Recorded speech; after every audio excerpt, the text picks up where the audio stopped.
આપણે કાચા salad, protein powder આ બધું બોડી માટે સારું છે ખરા? બિલકુલ.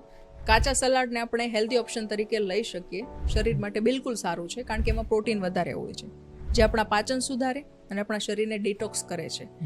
પણ પ્રોટીન પાવડર છે, હાલના સમયમાં અમુક બ્રાન્ડ છે એ સારા પ્રોટીન પાવડર સેલ કરે છે, પણ જે અમુક પ્રોટીન પાવડર જે છે એમાં આર્ટિફિશિયલી એડેડ કરેલું હોય છે, એના ફ્લેવર્સ હોય છે, સ્વીટનર્સ હોય છે, અમુક કેમિકલ્સ હોય છે, અને અમુક એવા પ્રોટીન પાવડર્સ જે માર્કેટમાં અવેલેબલ છે કે જેમાં 130 થી વધારે ટોક્સિન્સ અવેલેબલ છે, અને એમાં મેટલ, સપોઝ કે ઝીંક છે, કેડમિયમ છે, આ પ્રકારના જે ટોક્સિન મેટલ્સ હોય છે એ પણ અવેલેબલ જોવા મળ્યા છે. અને આ રિસર્ચ થયેલું છે આના પર.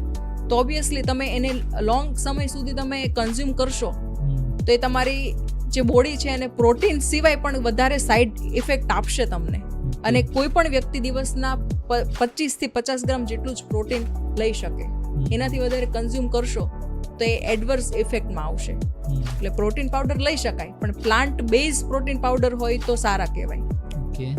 એટલે તમે કોઈ પણ પ્રોટીન પાવડરનું સિલેક્શન કરો તો તમારે એ વિચારવું જોઈએ કે પ્લાન્ટ બેઝ છે કે પછી આર્ટિફિશિયલી એડેડ કેમિકલ્સ વાળા પ્રોટીન પાવડર છે.